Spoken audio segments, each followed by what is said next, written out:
essayer d'aller vite, parce qu'il est déjà 18 heures. Je profite pour faire un coucou à quelle caméra? Celle-là. Coucou à tous ceux qui nous suivent par Internet. On a des amis qui nous suivent de loin d'ailleurs. C'est rigolo parce que c'est des amis qui nous suivent de loin et qui nous ont demandé souvent des nouvelles et qui sont contents de pouvoir nous suivre. Donc on est content de pouvoir avoir la possibilité de mettre des messages sur notre chaîne YouTube. Merci à tous ceux qui font ce travail, parce que vous vous en rendez peut-être pas compte, peut-être vous en rendez compte, mais il y en a plusieurs qui travaillent derrière, qui travaillent pour faire des vidéomontages, qui travaillent pour placer des caméras à chaque fois. C'est un travail qui semble pas tellement important et qui pourtant a une portée à un fruit éternel. Yes. Ouais.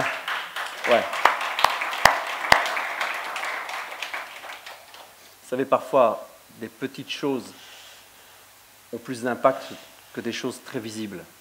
Parfois, un petit travail dans l'ombre a un impact bien plus fort. Ismaël parlait de la prière. Vous savez, les gens qui ont les genoux usés parce qu'ils sont à genoux dans leur chambre et qui prient, ils ne sont pas vus du grand public, ils ne sont pas vus des autres. Ils ne font pas comme moi des allers-retours comme ça sur l'estrade, ils ne sont peut-être pas devant une caméra, alors après on a l'impression qu'ils ne sont pas importants. L'histoire nous montre que tous les réveils, tous les grands mouvements du Saint-Esprit ont commencé avec une paire de gars, de femmes, quelques gens qui ont prié. Ils ont prié, et ils ont prié, et ils ont prié. Et parfois, vous savez quoi? Ces gens-là sont morts sans voir le réveil. Mais ils ont prié, ils ont prié, ils ont prié, ils ont prié comme quelqu'un qui sème, et qui ne voit pas pousser, mais qui a confiance, et qui continue le travail. Et des réveils sont arrivés, des réveils ont germé un peu partout dans le temps, dans l'époque et dans les générations, et un peu partout sur la terre, parce que des gens ont prié, parce que des gens ont réclamé, parce que des gens ont été comme à l'assaut des portes du ciel. Ils sont allés tambouriner à la porte en disant « On veut vivre plus, on veut plus de toi, on veut plus de ta présence. » Vous savez, nous sommes appelés j'ai la certitude que nous sommes appelés à vivre une époque sans précédent. Une époque de réveil sans précédent. Je pense, et je l'ai vécu cette semaine en priant, parce que oui, même si je fais des allers-retours, je prie. Si, je prie vraiment, je vous assure. Je vous invite à faire le même. Et pendant ce moment de prière que j'avais, je suis resté un moment dans ma chambre. C'était vendredi, c'était très fort. Et j'ai reçu la conviction que nous étions appelés à plus. Beaucoup plus. Et ce plus, vous savez, ce n'est pas plus de théologie, ce n'est pas plus d'enseignement profond ou joliment tourné, ce n'est pas plus de connaissance, c'est plus de pratique. Nous sommes appelés à une connaissance pratique de Dieu, c'est-à-dire à une connaissance réelle. Pas connaître des choses sur Dieu parce que quelqu'un vous en parle, mais le connaître lui parce que vous le connaissez et parce que vous le rencontrez. Je pense que cette génération, ce temps, sera marqué par un réveil sans précédent, parce que nous sommes appelés à revenir à une intimité, à une relation d'intimité avec Dieu, comme il n'y en a peut-être jamais eu, ou peut-être comme il y en a eu tout au début. La Bible nous dit que Dieu venait voir Adam chaque matin et chaque soir. Amen. Voyez-vous, quand Dieu a créé l'homme, il voulait une relation avec lui. Et cette relation, il ne la voulait pas à travers des règles, il ne la voulait pas à travers des obligations, des interdictions, il ne voulait pas la relation qu'il voulait avec sa créature et son fils, il ne la voulait pas à travers une religion. Il voulait juste un cœur à cœur. Et Dieu venait le voir tous les soirs, tous les matins. Il l'a fait pendant je ne sais pas combien de temps, avant que les choses dégradent. Et je pense que nous sommes appelés à être la génération qui revient au point initial, où chacun personnellement, chacun de vous, et chacun de tous ceux que Dieu nous amènera et que nous irons trouver, chacun et chacune, nous ayons cette rencontre journalière avec Dieu. Je ne vous parle pas d'un instant T, un instant unique où tout d'un coup vous avez eu des frissons des orteils jusqu'au sommet de votre crâne et que vous avez été ouh, et puis que vous avez vu un esprit ou que vous avez vu le Seigneur Jésus dans un halo de lumière. Je vous parle d'une relation journalière. Et je crois à tout ça. Je crois au fait qu'on peut avoir des frissons de la tête aux pieds. Je l'ai eu là, juste là, à l'instant. Quand Ismaël a prié pour moi, j'ai eu l'électricité. J'avais les orteils qui dansaient la samba. Je crois à ça. Mais je crois que Dieu veut nous appeler à une intimité journalière, où vous vous asseyez et vous entendez sa voix, parce que c'est ce qu'il veut vraiment. Et je pense que c'est ce que nous allons vivre. Nous sommes appelés à vivre cela. Ouh, vous avez l'air enthousiaste avec moi là. Ouh, non, c'est vrai. Nous sommes appelés à vivre cela. Et je vous ai parlé pendant 3 dimanches. 2 dimanches sur David et un dimanche sur Jonas. Je n'avais pas du tout l'idée de faire une sorte de thématique ou de série message comme je fais souvent par rapport à cela, mais en fait ça s'est fait un peu tout seul. J'avais à cœur un premier message qui était trop long, donc je l'ai fait en 2. Puis après j'ai eu une continuité avec Jonas en disant oui mais il faut aller plus loin. Et cette semaine encore, Dieu déposait sur moi et sur mon cœur de continuer. Donc c'est rigolo parce que si vous pouviez voir dans mon iPad, le titre c'est hors série, parce que ce n'est pas une série, en fait il y en a déjà 4. Donc c'est un hors série, ou une série hors série, enfin faites-le comme vous voulez. Mais je pense que Dieu veut nous amener quelque part, honnêtement. Et accrochez-vous à vos baskets, parce que ce que je vais vous dire est très sérieux. Ce n'est pas de basket, accrochez-vous à votre siège. Mais hier, Dieu me l'a confirmé en regardant Astérix Obélix. Alors, vous demandez comment Dieu peut utiliser Astérix Obélix, le dessin animé, pour me parler. Eh bien, je vous assure que oui. Vous avez quand même un peu du mal, je l'imagine. Dieu peut utiliser n'importe quelle situation. Et à un moment précis, avant que la chose se passe, vous sentez le Saint-Esprit vous dire « Écoute, je vais te dire quelque chose. » Et Dieu peut utiliser tout, absolument tout. Hier soir, je regardais Astérix et Obélix chez les Vikings avec mes enfants. Un beau petit dessin animé en famille, ça ne fait pas de tort. Et je regarde le dessin animé, et pour ceux qui ne connaissent pas l'histoire, Astérix et les Vikings, et on ne coupera pas au montage, on va laisser tout ça, c'est sympa. Astérix chez les Vikings, toute l'histoire est basée sur le fait que les Vikings veulent apprendre ce qu'est la peur, parce qu'ils ne la connaissent pas. Et comme ils ne comprennent pas bien les choses, il y a un glormage là qui leur dit la peur donne des ailes. Ah, ils pensent qu'en ayant peur, ils vont voler. Et tout le dessin animé là-dessus. Tout ça n'a absolument aucune espèce d'importance. Et tout à la fin du dessin animé. Alors que ça va finir, je regarde avec mes enfants, ça va finir, je me dis ils vont bientôt aller au lit, et là, je sens que Dieu va me dire quelque chose. Honnêtement, je le sens. Je me suis arrêté, et Astérix qui demande à Panoramix, pour ceux qui connaissent ces personnages, mais Panoramix, dis-moi donc à quoi sert la peur pour finir, puisqu'elle ne sert pas à voler, ça ne donne pas des ailes vraiment. À quoi sert la peur? Et là, je vous assure, c'est comme si mon cœur s'est arrêté. Je sens que Dieu veut me dire quelque chose. Et le druide répond une réponse qui est venue confirmer tout le message que je vais vous donner aujourd'hui. La peur sert à révéler le courage. Alors, phrase d'une étonnante sagesse dans un dessin animé comme Astérix Obélix, mais pourtant si. La peur sert à révéler le courage. Parce que tout mon texte d'aujourd'hui est, tout ce que je voudrais vous apporter, c'est que le mauvais est là pour révéler le bon. Le mauvais est là pour révéler le bon.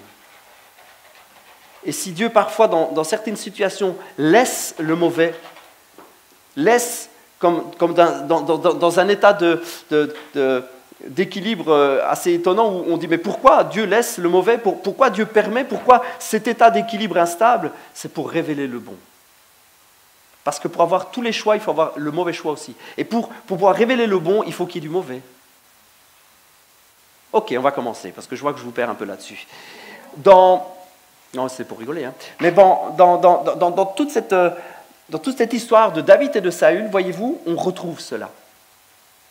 On retrouve cela parce que j'examinais les choses cette semaine, et Dieu me mettait sur mon cœur de parler encore de Saül et de David. Et de David qui, après le double test du roi, pour ceux qui étaient là, vous connaissez le message, le test où David est face à son passé, où il doit abandonner son passé, et face à la tentation de faire selon la méthode des hommes en revêtant l'armure de Saül, où il dit non, je ne suis pas habitué. Sous-entendu, j'ai l'habitude d'autre chose. Et sous-entendu, puisque la Bible nous le dit, le Saint-Esprit m'a habitué à autre chose. Il m'a habitué à me donner la victoire seulement par le nom de l'Éternel. J'étais habitué à ça. Donc, je ne suis pas habitué à vos manières. Moi, je veux suivre ce que Dieu a déposé sur mon cœur pendant toutes ces années où j'étais seul, j'étais dans le désert, où le Saint-Esprit m'instruisait. Et je vous dis, c'est le double test du roi. Avant d'accéder à la royauté, David passe par là.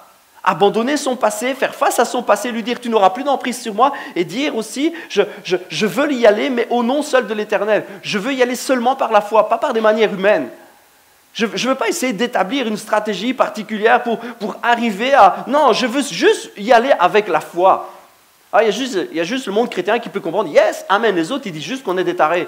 Parce qu'on veut juste y aller par la foi. On n'a pas envie de réussir en ayant fait une table ronde, une stratégie de malade. On va construire l'église, alors elle va être géniale. Alors pour essayer d'attirer les gens, on va avoir des idées particulières, on va mettre en place des systèmes. On ne veut pas y aller comme ça. Et puis, pour que les gens soient guéris, on va créer une certaine atmosphère particulière. On va les bombarder comme si on les hypnotisait. On va leur faire croire, et comme la pensée positive. Non, on ne veut pas y aller à cette manière-là. Et puis, on va essayer que les gens se portent bien financièrement. Non, on ne veut pas y aller de cette manière-là. On veut juste y aller par la foi. Et pour ça, c'est vrai, parfois on passe un peu pour des illuminés. Mais ce n'est pas grave, Dieu nous dit d'être la lumière du monde.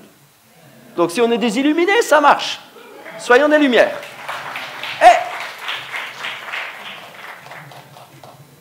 Dieu habitue David à y aller par la foi. Et c'est ce que je vous expliquais il y a 2 semaines. Et puis je vous ai parlé de Jonas. Il ne faut pas se laisser arrêter par la peur, parce que alors qu'on sait qu'il nous faut aller de l'avant, on sait qu'il faut relâcher notre passé, il faut pardonner, il faut faire confiance à Dieu. On pourrait être comme prisonnier de la peur et faire complètement machine arrière et faire route arrière par rapport au plan de Dieu pour nos vies. Et c'est ce que nous avons vu avec Jonas. La peur nous paralyse. La peur nous paralyse. Et alors que Jonas, il sait que peut-être s'il y va, soit il se fait toute une idée que ça ne va pas y aller à sa manière. Il a peur que Dieu fasse, il a peur que les gens changent d'avis, il a peur et alors qu'il refuse et qu'il fait dos, il tourne dos à son appel et à l'appel que Dieu a pour sa vie, il s'enfonce, se retrouve au fond du fond du fond. Et je disais, Seigneur, qu'est-ce que je peux dire de plus? Je pense que tout est dit. Qu'est-ce que je peux dire de plus?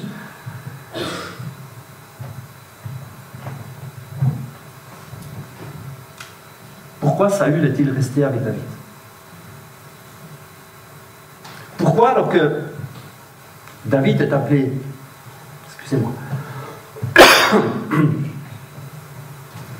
Pourquoi, alors que David est appelé à être roi, choisi par Dieu, pourquoi est-ce que Saül reste là? Vous n'avez jamais posé la question? Moi, je me suis posé la question. Pourquoi, alors que Dieu promet la royauté à David, David c'est cet homme qui est choisi par Dieu pour être roi, à la place de Saül, pourquoi Saül est-il toujours là? Pourquoi Saül n'est pas chassé? Pourquoi simplement, Saül, je sais pas moi, un violent mot de tête, il tombe malade, il chope une méchante grippe, et puis voilà, l'histoire est tranquille, on l'enterre, funérailles royales, et puis David prend sa place. Ce serait plus simple, personne ne doit doit prendre le sale boulot de tuer Saül, personne ne le pousse à un ravin, non, il y a juste, naturellement, il meurt, et puis voilà, les choses doivent se faire. Pourquoi donc? Pourquoi donc, quand on a cœur d'y aller, on a l'appel de Dieu sur notre vie, oui, je veux relâcher, oui, je veux faire à ta manière, non, je ne veux pas me laisser arrêter par la peur, mais pourquoi donc Dieu permet que Saül reste en place? Et pourquoi dans nos vies, parfois, il y a des combats, et il y a comme des dualités en nous, où nous voulons y aller, mais il y a comme un ennemi qui nous empêche d'y aller. Parce que, voyez-vous, Saül représente vraiment l'ennemi de l'intérieur. Si David représente le roi selon le cœur de Dieu, appelé et qui a reçu le Saint-Esprit. Si David représente vraiment le côté spirituel, le roi spirituel et le côté vraiment Saint-Esprit, Fils de Dieu, nous sommes appelés, choisis, oints, nous recevons son appel, Dieu nous aime, youhou, la vie est belle.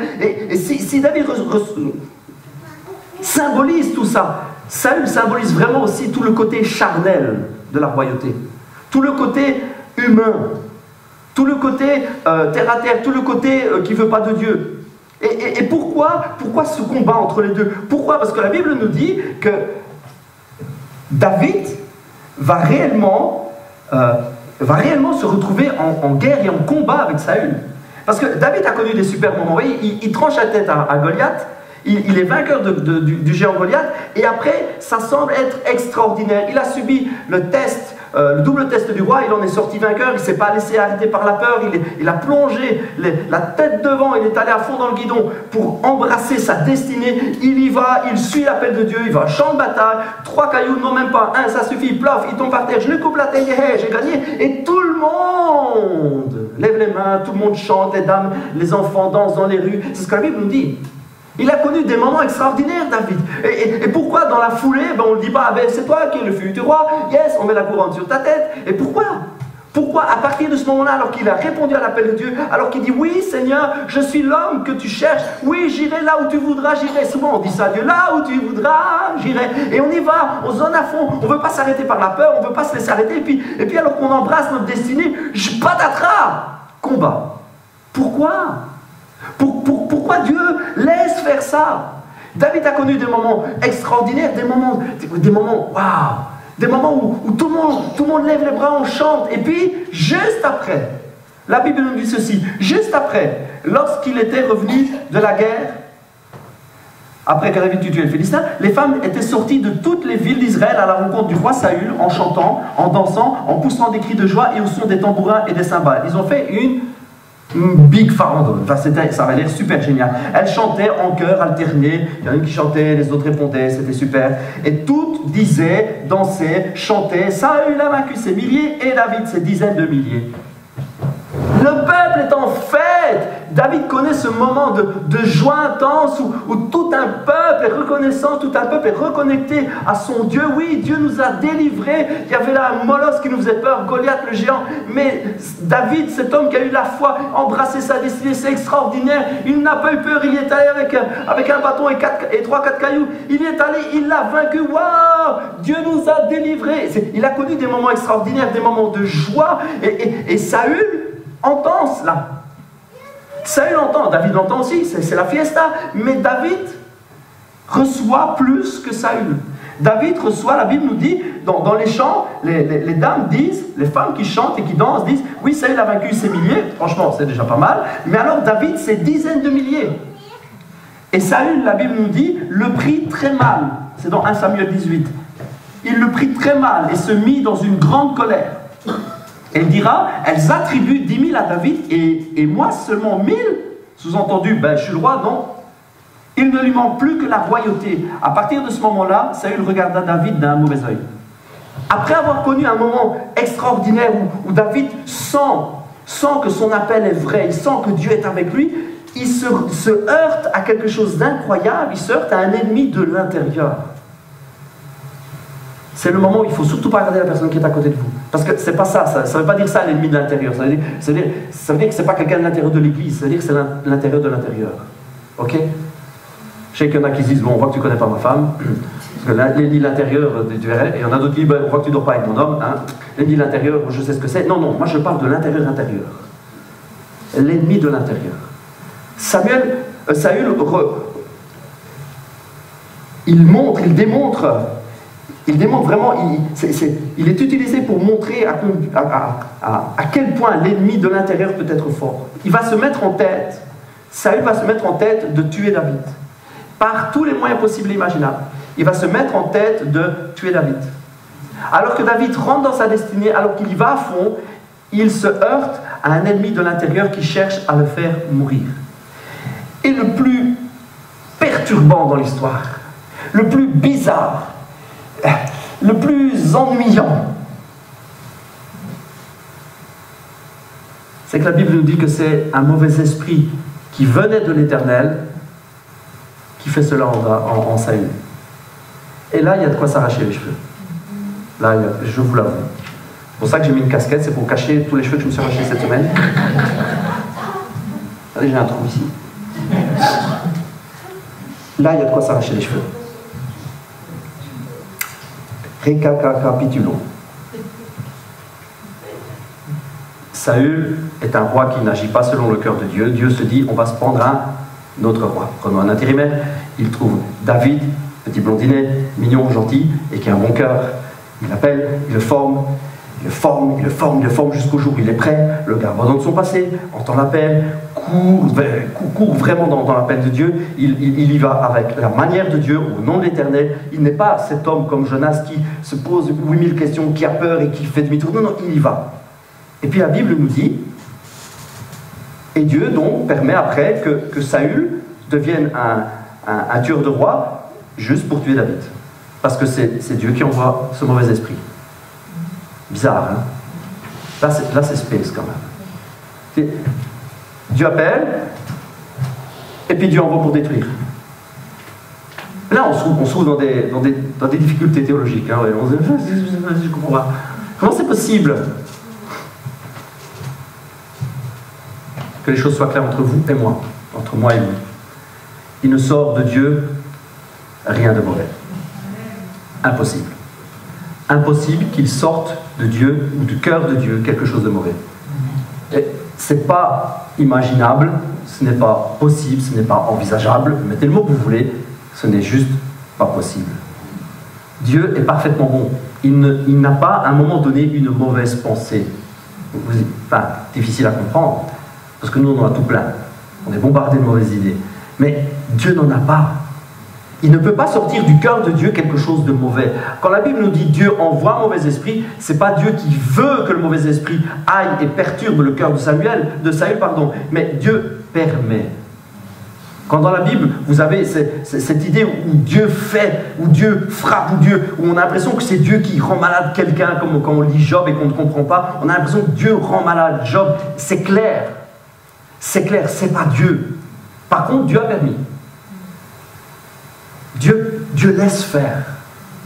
Il est écrit quelque part que quand le diable fait quelque chose, quand il manigance, c'est vraiment pas joli. Quand il manigance une idée, quand il échafaude un plan pour faire du mal à un chrétien, la Bible nous dit quelque part que quand le diable fait des projets, il se trompe. Il se trompe. Mais Dieu le laisse faire ses projets, parce que de toute façon, il se trompe. Et Dieu va utiliser, Dieu va mettre en œuvre une bonté, une grâce extraordinaire, parce que là où il y a le péché, là où il y a le mal, là où il y a tout ça, la grâce de Dieu dépasse tout cela. Il y a comme des couches qui se mettent, où il y a du mauvais, il y a de la méchanceté, il y a de la haine, et puis il y a tout d'un coup une couverture de grâce, elle surabonde, la Bible nous dit. Elle dépasse, elle submerge. L'image que la Bible nous dit, c'est que c'est comme l'océan qui est au-dessus des fonds des mers. Alors par endroits, dans les plus fonds des abysses, c'est plusieurs kilomètres. Ça fait beaucoup d'eau. C'est plusieurs kilomètres d'eau. Donc les couches que Dieu met de grâce, c'est juste énorme, c'est des kilomètres de grâce. Sur un petit bonhomme comme moi, il met des kilomètres de grâce. Et Dieu n'envoie pas le mal pour faire souffrir, il n'envoie pas non plus le mal pour tuer David. Ce serait complètement insensé d'imaginer ça. Mais Dieu permet. Et c'est là que je vous dis où Dieu m'a parlé avec Astérix Obélix. Parce que pourquoi donc Dieu le permet? Pourquoi ne pas envoyer la dysenterie sur Saül? Je vous le disais, c'est comme avec Jonas, quoi. Une mauvaise diarrhée, puis on n'en parle plus, quoi. Le gars, il tombe malade, et puis on n'en parle plus. Pourquoi le laisser vivant? Parce qu'à travers ces choses, il fallait que le cœur de Saül soit révélé, premièrement. Il fallait qu'on sache qui était Saül. Il fallait que les gens sachent qui était Saül. Et il fallait aussi qu'on sache qui était David. Je vous laisse réfléchir 2 secondes là-dessus. Le mal est là pour que le bien ressorte.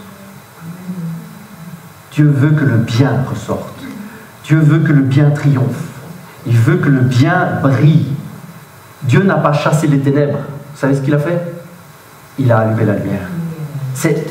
Il n'a pas anéanti les ténèbres. Il n'a pas fait disparaître les ténèbres. Il allume. Afin que la lumière soit.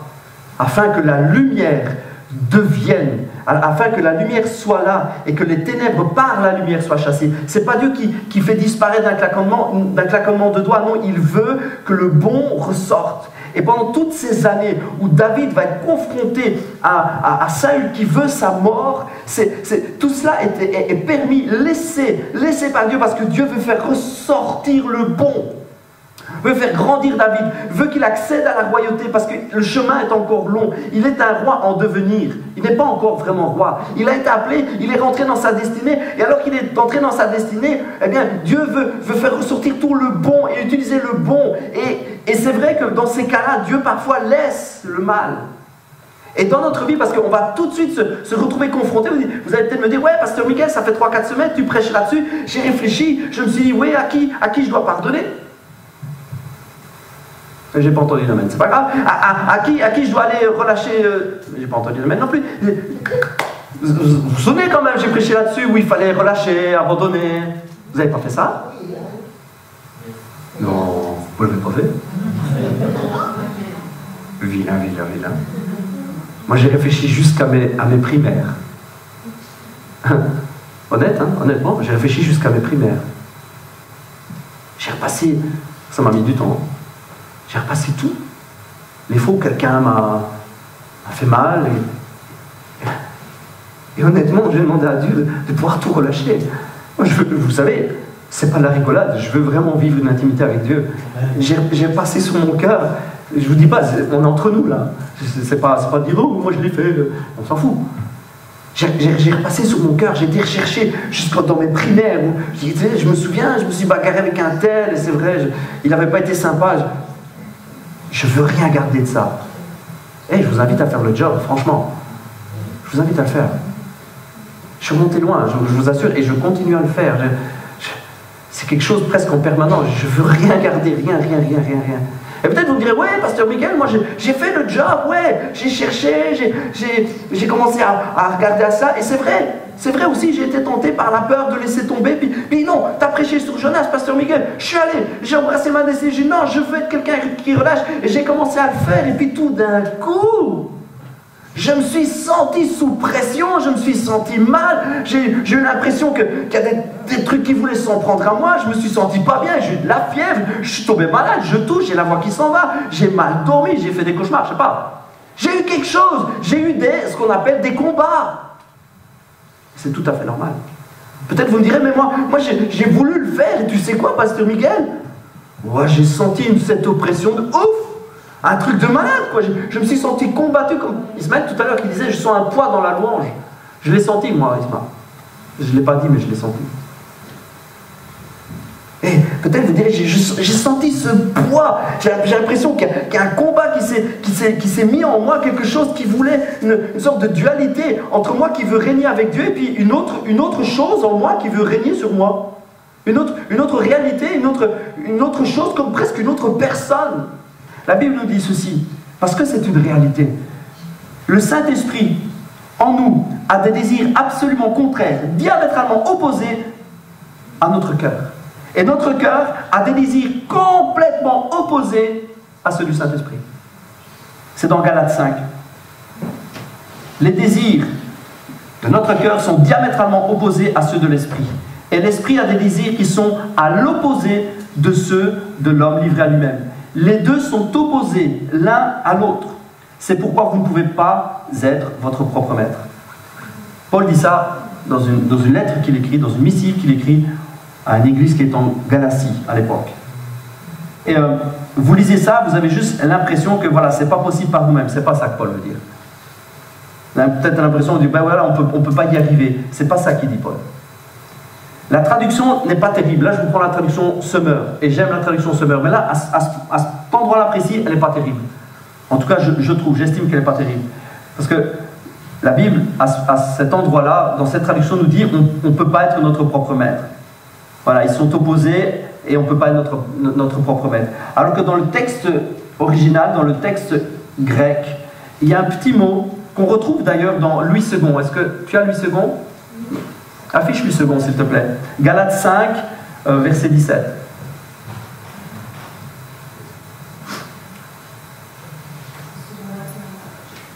La seconde 21. Il faudrait la vieille seconde. Ouais, ici, dans la seconde vingtaine, vous avez « Ils sont opposés entre eux de sorte que vous ne pouvez pas faire ce que vous voudriez ». Sommer a traduit par « C'est pourquoi vous ne pouvez pas ». Mais la vieille version, Louis II, comme quoi c'est bien d'avoir plusieurs versions, la vieille version dit « Afin que vous ne fassiez pas ». Tu l'as? Ben, c'est pas grave, je vous la lis. Ils sont opposés entre eux, dit l'ancienne version, afin que vous ne fassiez point ce que vous voudriez. Et le petit mot « afin que » est dans le texte grec. Il a été traduit par « c'est pourquoi » ou « de sorte », mais à la base, il veut dire « afin que ». Le mot là est mieux choisi. Le mot dans la version seconde, originale, est mieux choisi. C'est le mot « hina » dans le grec, qui se traduit par « afin que ».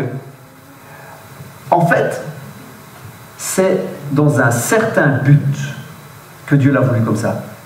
Dieu a voulu dans un certain but que le Saint-Esprit en nous et notre cœur soient en bataille. Vous allez dire, c'est bizarre ce que tu dis, pasteur Miguel. Pourtant, c'est ce que Dieu veut. Il veut qu'il y ait une bataille entre nous. Il veut pas nous faire souffrir, mais il veut que par choix, nous suivions l'un ou nous suivions l'autre.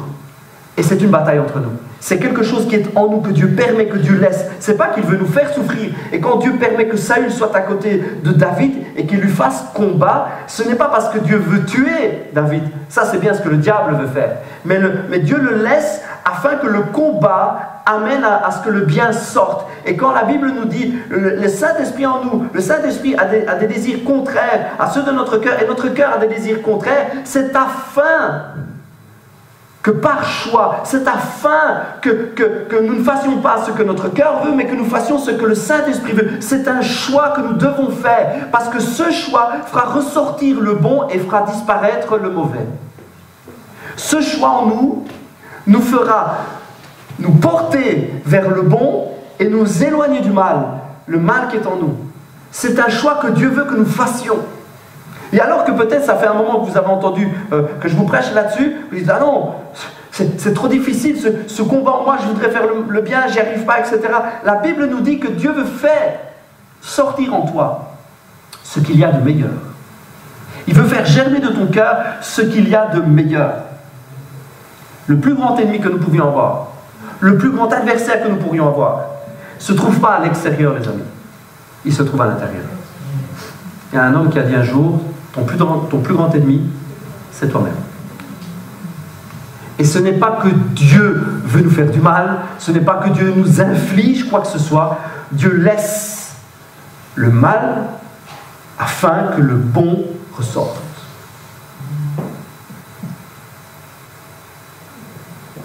Mais il y a un risque. C'est que nous fatiguions. C'est que nous nous usions. C'est que nous nous lassions. C'est que nous abandonnions. Il y a ce risque-là. Et Dieu le sait. Et c'est pourquoi il est là pour nous secourir. Il est là pour nous aider. Dieu ne veut pas que nous abandonnions. Je vous disais la semaine passée avec Jonas, Dieu ne veut pas que tu laisses tomber. Parce qu'au fond du trou, Jésus était là, t'a fait précéder. Et il t'y attendait pour t'en sortir. Dieu ne veut pas que tu abandonnes. Mais Dieu laisse parfois des situations pas très agréables, pas très confortables, parfois même vachement pourries même. Il laisse parfois des situations exécrables. Il ne les fait pas partir tout de suite afin que tu t'affermisses en lui et que le bon en toi grandisse. Que tu fasses un pas à la fois, que tu prennes par choix, tu prennes par décision personnelle le chemin de l'esprit, que tu veuilles suivre sa voie. Il permet des combats, il les laisse parfois afin que tu fasses le choix personnel et volontaire de le suivre, de t'appuyer sur lui, de le rechercher. Et alors que tu fais ce choix, le bon ressort, il fait grandir ce bon en toi. Et il sait que le danger, c'est que tu abandonnes. Et c'est pour cela qu'il donne la force. Et que si tu regardes à lui, il est là pour te renouveler. Parce qu'en fait, c'est ce qui s'est exactement passé avec David. David a vu la main de Dieu. Vous êtes d'accord avec ça? David a vu la main de Dieu. Ah! On n'est pas tous avec un CV sur lequel il est marqué « a tué un gars de 3,30 m ». On n'a pas tout ça sur notre CV. Moi, je n'ai pas ça sur mon CV. En général, j'aime la musique, je suis pasteur, je le mets. et que j'ai utilisé des programmes de l'ordinateur et je parle un peu espagnol. Ça, je mets ça sur mes CV, mais je ne mets pas à abattu un gars de 3 mètres 30. Je mets pas ça. Mais David, c'est un de ces gars-là qui peut dire, moi, j'ai coupé la tête à un Goliath qui avait 3 mètres 30. Il sait que Dieu donne la victoire. Il le sait, il a expérimenté. Il sait que Dieu l'a appelé. Il le sait parce qu'il est entré dans cette destinée, il a suivi Dieu et il l'a fait de tout cœur et Dieu l'a béni. Mais il dira un jour ceci, parce qu'il est fatigué, parce qu'il est usé, parce qu'il est à bout de force, et parce que cette dualité, parce que le côté mauvais de Saül est toujours à le poursuivre, parce qu'il y a ce combat, il se retrouve un jour fatigué à dire ceci, dans 1 Samuel 27. David réfléchit et se dit, un jour ou l'autre, Saül finira bien par me tuer. Ce que j'ai de mieux à faire, c'est de m'enfuir pour de bon et de me réfugier au pays des Philistins pour qu'ils renoncent à me traquer dans tout le territoire d'Israël. Ainsi, j'échapperai à son emprise. Voilà ce que David va dire. Et voilà ce que nous serions tentés de dire après un moment. C'est ah, pasteur Miguel, on prie pour le réveil, on prie pour le réveil, on prie pour le réveil. Et puis t'as dit il y a 2-3 semaines, ouais, un frein ça peut être le non pardon. Alors j'ai commencé à faire l'exercice, je me suis dit ouais, je veux. Et puis c'est vrai, je voulais pas me laisser emprisonner par la peur, alors je l'ai fait. Et puis aujourd'hui tu dis ouais, il faut pas s'user, et puis Dieu permet ça pour nous faire grandir, et je vais le faire, et je vais le faire, et je vais le faire. Mais ce qui peut arriver, et la tentation sera là. C'est pour ça que je vous le dis à l'avance. La tentation sera là, parce que le chemin est encore long, les copains. Mais la tentation sera là d'abandonner. Et de se dire, mais, tout compte fait, on n'y arrivera peut-être pas. Le mal finira peut-être par nous avoir. On n'est pas assez fort. Il finira par me tuer. Il finira par m'avoir. Il finira par me vaincre. Il finira par me mettre à terre. Je finirai par abandonner. C'est ce que David dit. C'est ce qu'il pense. C'est ce qu'il croit. Et c'est ce que nous pourrions croire à un moment donné. Et dans ces moments où il pense que tout est fini et qu'il est au fond de tout, il se dirige, et ça c'est presque insensé, il se dirige vers son pays ennemi. Il va en territoire ennemi.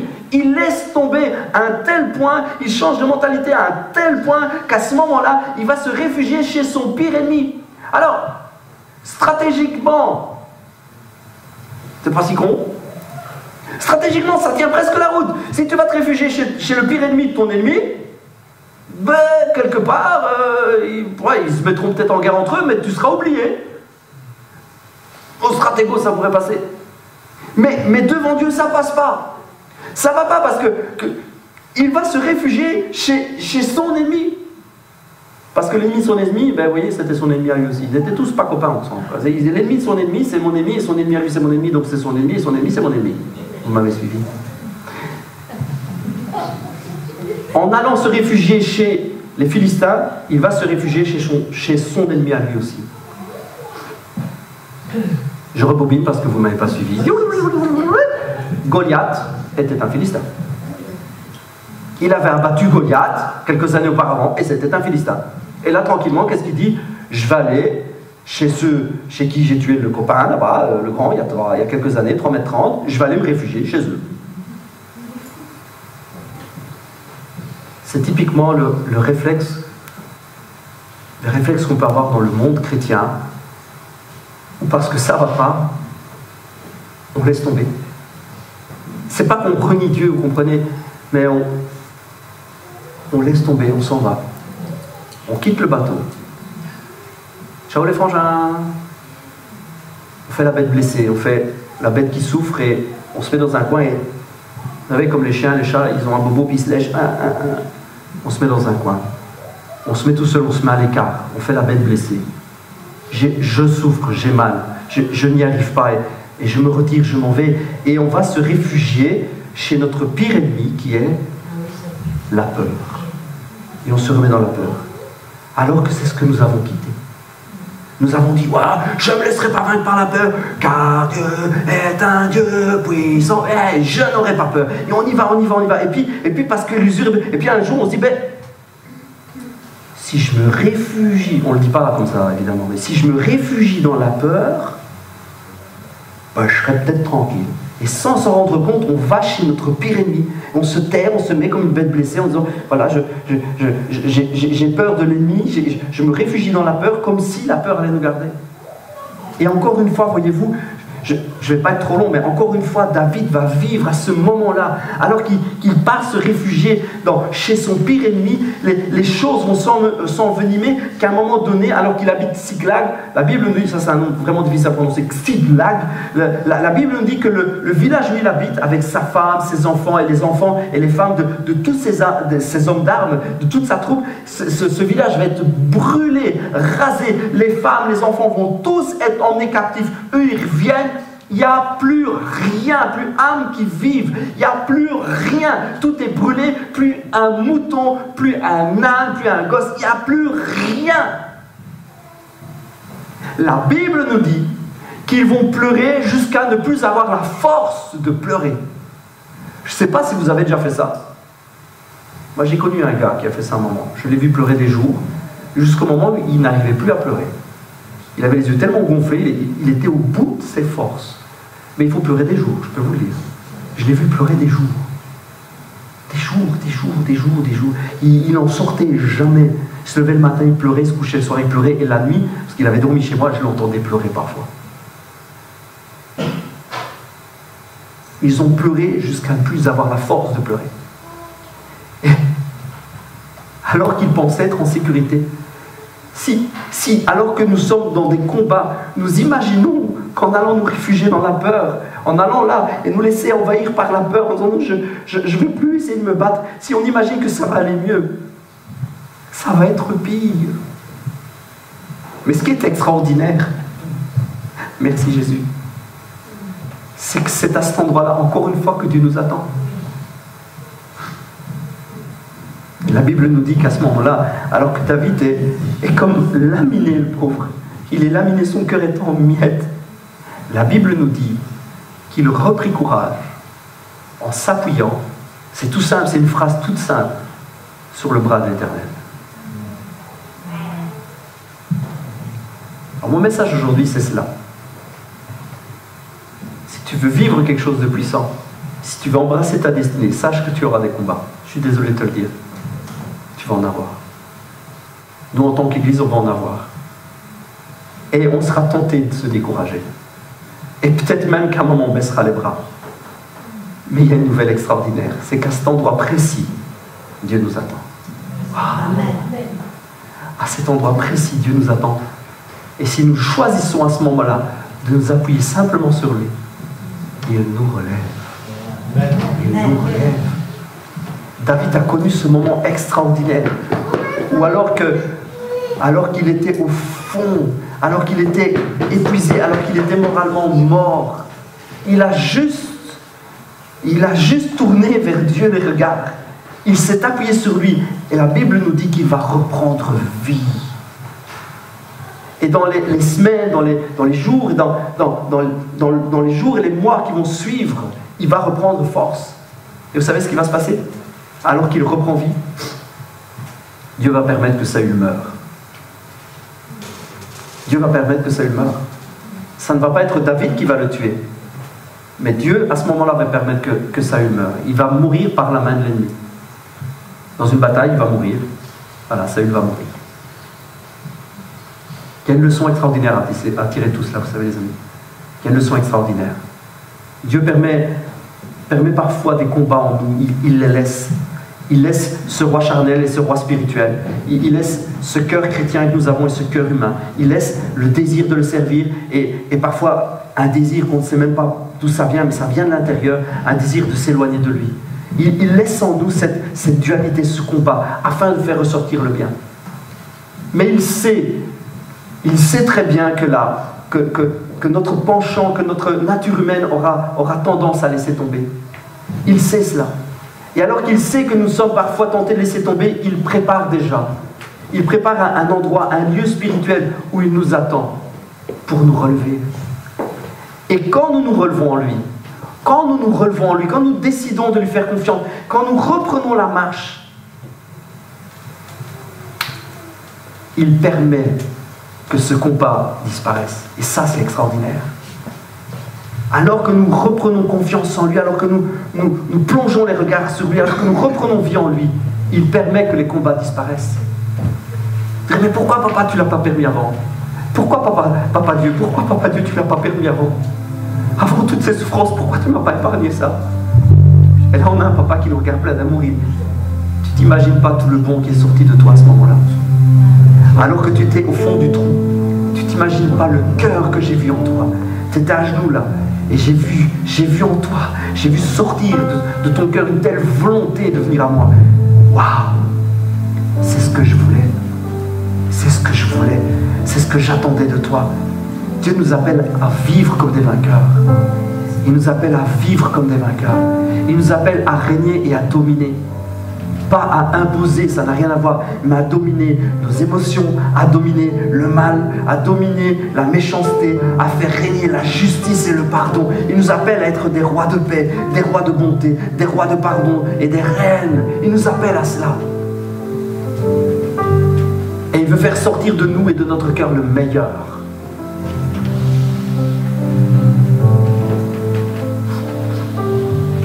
Et alors qu'en bout de course, on finit simplement par regarder à lui et nous abandonner complètement, il fait disparaître le combat. Pardon.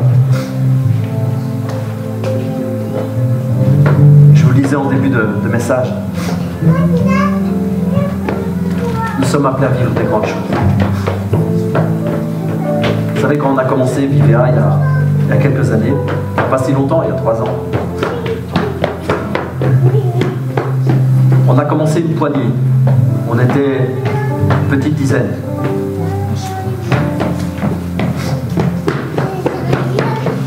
On était une petite dizaine, mais on était vachement motivés. On était en feu. Et on faisait des réunions de maison. On était vraiment en feu. Et puis on a trouvé ce lieu-ci, après quelques péripéties, on a trouvé ce lieu-ci. Et très vite, on a eu pas mal de gens qui sont venus. On s'est retrouvé plusieurs fois où il n'y avait pas de chaises libres. Il y a 80 chaises. 80 ou 90? Il n'y avait pas les noirs à ce moment-là, il n'y avait pas les chaises noires. Il y en avait 80. Et on se disait, waouh, il va falloir changer de salle, on n'a plus de place.